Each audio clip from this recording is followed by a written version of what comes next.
At 12:42 am, on the quiet moonlight night of March 8, 2014, a Boeing 777-200ER operated by Malaysian Airlines took off from Kuala Lumpur and turned towards Beijing, climbing to its assigned cruising altitude of 35,000 feet. The designator of Malaysian Airlines is MH. The flight number was 370. Farid Hamid, the first officer, was flying the airplane. He was 27 years old. This was a training flight for him. The last one, he would soon be fully certified. His trainer was the pilot in command, a man named Sahari Ahmed Shah, who was at 53 years old, one of the senior captains at Malaysian Airlines. In Malaysian style, he was known by his first name, Sahari. On board, there were 227 passengers, 10 cabin crew, and 2 pilots. The planned flight duration was 5 hours and 34 minutes, which could consume an estimated 37,200 kg of jet fuel. The aircraft carried 49,100 kg of fuel, including reserves, allowing an endurance of 7 hours and 31 minutes. The extra fuel was enough to divert to alternate airports. At 12:42 midnight, Flight 370 took off from the runway 32R and was cleared by air traffic control to climb to flight level 180, approximately 18,000 feet, on a direct path to navigational waypoint IGARI. Voice analysis has determined that the first officer communicated with ATC while the flight was on the ground, and that the captain communicated with ATC after departure. Shortly after departure, the flight was transferred from the airport's ATC to Kuala Lumpur radar air traffic control on frequency 132.6 MHz. Malaysian Airlines Flight 370 was a scheduled international passenger flight operated by Malaysian Airlines that disappeared on 8 March 2014 while flying from Kuala Lumpur International Airport to its planned destination, Beijing Capital International Airport.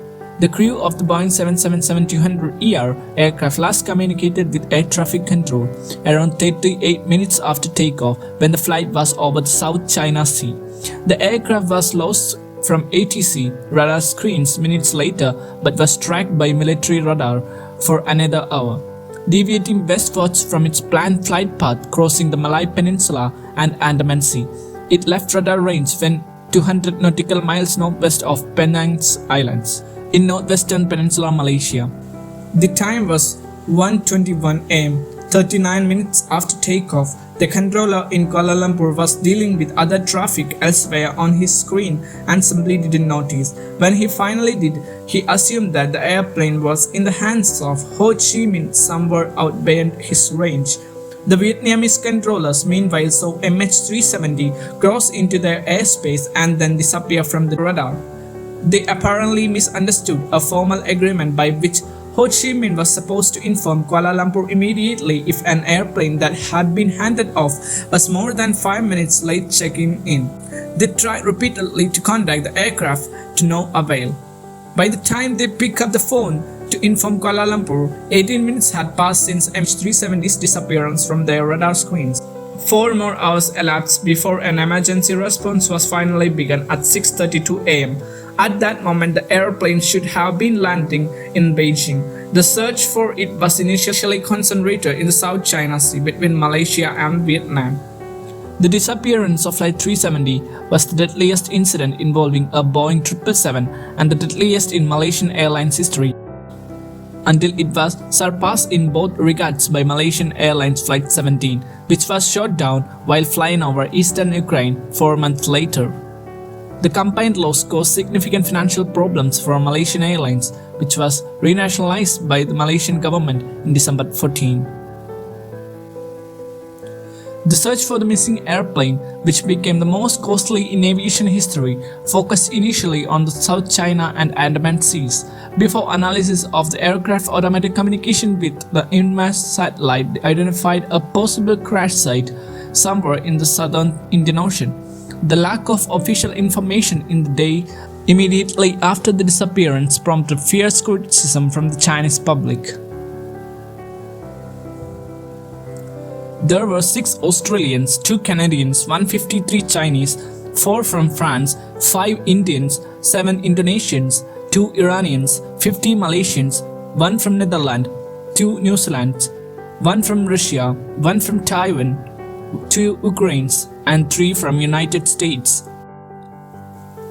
By October 2017, 2 pieces of debris believed to be from 9 mmRO had been recovered from beaches in the Western Indian Ocean. 18 of the items were identified as being very likely or almost certain to originated from MH370, while the other 2 were assessed as probably from the accident aircraft. On 16 August 2017, the ATSB released 2 reports, the analysis of satellite imagery collected on 23 March 2014, 2 weeks after MH370 disappeared. The first item of debris to be positively identified as originating from Flight 370 was the starboard flaperon. It was discovered at the end of July 2015 on a beach in St. Andre on Reunion, an island in the Western Indian Ocean about 4,000 km west of the underwater search area. It was an international effort by 34 ships and 28 aircrafts from 7 different countries, but MH370 was nowhere near there. And the final transmission was like this: Malaysian 370, contact Ho Chi Minh 120.9. Good night. Good night, Malaysian 370.